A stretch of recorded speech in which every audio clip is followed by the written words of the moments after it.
Hi మాడి గారు. Hello. Hi Edward గారు, ఎలా ఉన్నారు? Right. So first of all మాడి గారి గురించి చెప్పాలి అంటే ఎడిటర్గా కెరియర్ స్టార్ట్ చేసి అండ్ కమీడియన్గా మెల్లగా ఇండస్ట్రీలోకి అడుగుపెట్టి ఒక మూవీలో విలన్ కింద కూడా చేసి ఇప్పుడు ఈ మధ్య కాలంలో అసలు మెయిన్ క్యారెక్టర్స్లో కూడా ఇన్వాల్వ్ అవుతున్నారనమాట. సో ఏంటి సంగతులు? అయితే మీరు చెప్పిన దాంట్లో చిన్న కరెక్షన్. ఏంటది? కమెడియన్ గా కంటే కూడా నేను ఆర్టిస్ట్ గా స్టార్ట్ చేసి యాక్టర్ గా చేస్తున్నాను. అంటే ఒకదాన్ని ఫిక్స్ అవ్వకుండా వర్స్టైల్ యాక్టర్ గా ప్రూవ్ చేసుకోవాలనేది ఇంటెన్షన్. అందుకు మరి స్టీరియో టైప్ లో మీరు ఫిక్స్ చేయకుండా అడగండి. Okay right. ఎడ్వర్డ్ గారి విషయానికి వస్తే మీరు బేసిక్గా ఏంటంటే ఫస్ట్ నుంచి ఒక short films production house start చేశారు మీ బీటెక్ లైఫ్ నుంచి. అండ్ ఆహాలో జరిగినటువంటి మెయిన్ షోస్ ఏవైతే శామ్ జామ్ కానివ్వండి లేకపోతే అన్స్టాపబుల్ ఇలాంటి షోస్ అన్నిటికీ కూడా మీరు ఎగ్జిక్యూటివ్ ప్రొడ్యూసర్ కింద చేసి సడన్ గా యాక్టింగ్ వైపుకి టర్న్ అవ్వడానికి రీజన్స్ ఏంటి? సో ఈ స్టోరీ ఏంటంటే బేసిక్ గా మేము బీటెక్ లో ఉన్నప్పుడు స్టార్ట్ అయింది అనమాట 2006 లో. సో మేము ఒక గ్రూప్ ఆఫ్ ఫ్రెండ్స్, దాంట్లో కార్తిక్, నేను అండ్ గౌతమ్ అని చెప్పేసి ఇంకా శేషు, ఇట్లా చాలా ఫ్రెండ్స్ ఉన్నాం మేము. సో మేమందరం పాండ్ ఫ్రీక్స్ అని చెప్పేసి మేము ఒక గ్రూప్ స్టార్ట్ చేసాం, ప్రొడక్షన్ హౌస్. సో దాంట్లో మేము అరౌండ్ 30 షార్ట్ ఫిల్మ్స్ అలా చేసామన్నమాట. సో ఇనిషియల్ గా అదే గోల్ అండ్ డ్రీమ్ అనమాట. ఒక్కొక్కటి ఇలాగే అనుకున్నాం అనమాట. ఆ టైంలో ఒకడు డైరెక్టర్ అయిపోవాలి, ఒకడు ఎడిటర్ అయిపోవాలి, యాక్టర్ అయిపోవాలి అని చెప్పి. సో అలా మా బీటెక్ అవ్వగానే మ్యాడీ కూడా మేమందరం కలిసి ఇంకా తర్వాత కంటిన్యూ చేసాం అనమాట షార్ట్ ఫిల్మ్స్. అలా అక్కడ నుంచి. బీటెక్ ఏ కాలేజ్ మీరు? ఇన్స్టిట్యూట్ ఆఫ్ ఏరోనాటికల్ ఇంజనీరింగ్ అని దుండిగల్లో. సో అక్కడ సో అలా అప్పుడు అనుకుంది అనమాట. నేను సడన్ గా రాలేదు యాక్టింగ్. అప్పుడు బేసిక్ డొమైన్ ఎప్పుడు యాక్టింగే ఉండింది అనమాట.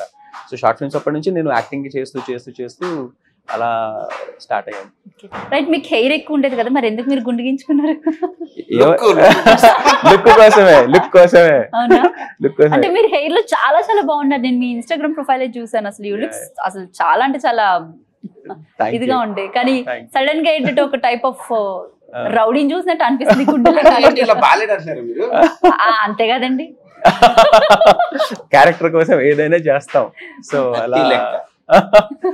అలా యాక్చువల్లీ కోవిడ్ లోనే ట్రై చేశాను ఈ లుక్. సో అది లక్కీగా ఇప్పుడు ఈగిల్ కి అండ్ ఇంకొక మూవీ ఉంది చౌర్యపాఠం అని చెప్పేసి, దానికి రెండింటికి ఈ లుక్ సరిపోయింది అనమాట. సో నెక్స్ట్ ఏమో తెలియదు ఏం చేస్తాము. ఓకే. సో ఈగల్ మూవీ విషయానికి వస్తే మీ క్యారెక్టర్ అనేది చాలా పవర్ఫుల్ క్యారెక్టర్ అండ్ మీరు అసలు ఎక్కడ కూడా వెనక్కి తగ్గేదే లేదు అని చెప్పేసి అని అవసరాల శ్రీనివాస్ గారితో మీరు చెప్పే డైలాగ్స్ కానివ్వండి చాలా బాగుంటాయి. సో మీకు ఈ మూవీలో ఛాన్స్ ఎలా వచ్చింది? సో యాక్చువల్లీ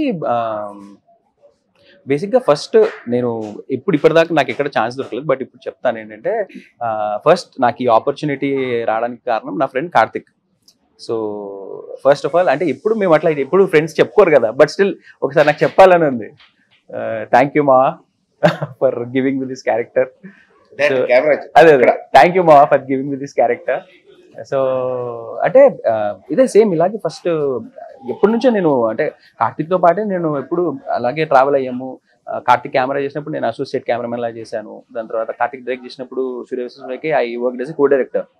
సో బట్ ఇప్పుడు కార్తిక్కి తెలుసు వీడి యాక్టర్, వీడికి పొటెన్షియల్ ఉంది అండ్ ఒక మంచి రోల్ అది చేయాలని చెప్పి. So is this your first movie? No, this is my second movie. అంటే ఒక ప్రాపర్ ఫుల్ లెంత్ రోల్ అయితే సెకండ్ మూవీ ఇది. ఎందుకంటే ప్రేమేష్ కాదల్లో full length movie already debut అయిపోయింది. సో ఇప్పుడు ఏంటంటే పవన్ సాధినేని డైరెక్టర్ అనమాట. సో అయితే మధ్యలో ఏంటంటే దాని తర్వాత బ్రేక్ తీసుకోవాల్సి వచ్చింది due to various reasons. So Prema Ishq Kadar movie వచ్చేసి almost it's been like 6-7 years ago, right? Almost 9 years అయిపోయింది. 9 years. 9 years okay. 9 years అయిపోయింది. Okay. సో అదే శ్రీముఖి గారు, శ్రీముఖి ఉంటుంది, రితు వర్మ గారు ఉంటారు, హర్షవర్ధన్, విష్ణుభాయ్, శ్రీ విష్ణు గారు. సో అంతా అదొక మల్టీ స్టారర్ టైప్ అన్నమాట. సో అంటే 9 years గ్యాప్ తర్వాత మళ్ళీ సెకండ్ మూవీకి ఎందుకు ఇంత అంటే లాంగ్ గ్యాప్ వచ్చింది? ఛాన్సెస్ మీకు రాలేదా లేకపోతే మీరు ట్రై చేయలేదా? ట్రై చేయలేదని చెప్పుకోవాలి. ఎందుకంటే బేసిక్గా ఆఫ్టర్ దట్ మూవీ దాని తర్వాత మేము వేరియస్ మూవీస్ అనుకున్నాము. సో అవి డిలే అవ్వడం వల్ల due to various reasons again మళ్ళీ మల్టిపుల్ ప్రాజెక్ట్స్ వచ్చాయి. సో అవి చేస్తూ వేరే ఫీల్డ్లో చేస్తూ అవి కంటిన్యూ చేస్తూ అది డిలే అయిపోయింది అన్నమాట. దానివల్ల ఇంత గ్యాప్ వచ్చింది. సో మీన్ వైల్ ఓటీటీకి పనిచేయడము, then doing all these shows, Sam Jam, unstoppable, ఇవన్నీ అయ్యాక ఇలా కుదిరింది చెప్పాలంటే. మాడి గారు, మనం బేసిక్ గా ఏంటంటే ఒక 6 years బ్యాక్ కలిసి వర్క్ చేసాం అనుకుంటాను, మహానుభావుడు వెబ్ సిరీస్ అని చెప్పి అప్పుడు. సో అప్పుడు చూస్తే మాడి గారు ఏంటంటే బేసిక్ గా కొంచెం కామెడీగా, సీరియస్ గా, ఏంటో నాకు అర్థమయ్యేది కాదు. అండ్ ఈ మధ్య కాలంలో చూస్తుంటే కూడా అర్థం కాదు, చాలా మంది అదే క్వశ్చన్ అడుగుతారు. చాలా డిఫరెంట్ గా ఉంటుంది లుక్. అంటే ఎందుకు మీకు మీరే అలా మెయింటైన్ చేస్తారా, లేకపోతే ఎవరైనా చెప్తారా, మీకు ఏమైనా సజెషన్స్ ఇస్తారా? లేదండి, నాకు ఫస్ట్ నుంచి కూడా డిఫరెంట్ లుక్స్ మెయింటైన్ చేయడం బాగా ఇష్టం. అంటే నన్ను నేను పోర్ట్రే చేసుకోవడం నాకు బాగా నచ్చుతుంది. ఏదో ఒక మూవీలో ఒక ఆపర్చునిటీ వచ్చి అక్కడ ఒక లుక్ డిజైన్ చేసి ఆ లుక్ చూసి చాలా మంది ఓకే ఈ లుక్ కి సరిపోతాడు అని చెప్పి ఫిక్స్ అవుతారు కదా. సో మనకి చాలా సినిమాలు పడి చాలా లుక్స్ అన్ని ట్రై చేసి అందరికి అర్థమయ్యే టైం ఎందుకు వేస్ట్ చేయడం, ముందు మనమే ట్రై చేద్దాం రకరకాల లుక్స్ అన్ని, ఇండివిజువల్ ఫొటోస్ వీడియోస్ పెట్టుకుంటే ఇన్స్టాగ్రామ్ ఫేస్బుక్ స్క్రోల్ చేసినప్పుడు అరే ఎవడో బెల్ ఉన్నాడే, వీడికి ఈ క్యారెక్టర్ సరిపోద్ది, ఇది సరిపోద్ది, ఈ లుక్ సరిపోద్ది, ఈ లుక్ సరిపోద్ది. సో అలా ముందు మనమే క్రియేట్ చేసుకుంటే మోర్ ఆపర్చునిటీస్ మనమే క్రియేట్ చేసుకోవడానికి అవకాశం ఉంటుందని అలా రకరకాల లుక్స్ అన్ని ట్రై చేస్తూ ఉంటా. రైట్. మీ ఫస్ట్ మూవీ పప్పు అనుకుంటా కదా? యా, పప్పు. సో పప్పులో ఫస్ట్ రోల్ అసలు మీకు ఎలా వచ్చింది? పప్పులో ఆడిషన్స్కి వెళ్ళాను, ఆడిషన్స్ ఇచ్చాను. ఆడిషన్స్లో చూసి సెలెక్ట్ చేశారు. హీరోకి ఒక 10 members ఫ్రెండ్స్ ఉంటారు ఆఫీస్లో. సో ఆఫీస్లో 10 members ఏంటంటే 13 members సెలెక్ట్ అయ్యారు ఆల్రెడీ. ఆ బ్యాచ్లో నుంచి రిహార్సల్స్కి రమ్మన్నారు, రిహార్సల్స్కి వెళ్ళాము. స్క్రిప్టింగ్ ఇచ్చి సో ఎవరెవరు ఏ క్యారెక్టర్ చేస్తారో ఒకసారి చూసుకొని రిహార్సల్స్ స్టార్ట్ చేద్దాం, చదవండి డైలాగ్స్ చదవండి అంటే అందరూ ఎవరి క్యారెక్టర్లు వాళ్ళు టకటగానే అందరూ పిక్ చేసుకున్నారు. లాస్ట్ ఫైనల్గా 3 క్యారెక్టర్లు మిగిలినాయి. 3 క్యారెక్టర్లు అంటే అప్పటికి 10 మంది ఫ్రెండ్స్ అయిపోయారు, 3 మిగిలాం. ఒకళ్ళు హీరో క్యారెక్టర్ తీసుకున్నారు, ఒకళ్ళు హీరోయిన్ క్యారెక్టర్ తీసుకున్నారు, ఇంకోటి మేనేజర్ క్యారెక్టర్ మిగిలిపోయింది. మేనేజర్ క్యారెక్టర్కి ఏంటంటే హాఫ్ పేజ్ డైలాగ్ మొత్తం అంతా అయిందే ఉంటుంది, మిగతా హాఫ్ పేజ్ అందరికి ఒక్కొక్క లైన్ ఉంటుంది డైలాగ్స్.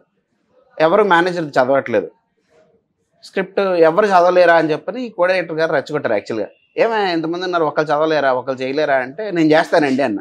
నేనున్నా రాయనమ్మా అన్నట్టు నేను చదువుతానండి అన్న. ఫస్ట్ నుంచి మీరు అన్ని డిఫరెంట్ గానే ఉంటుంది.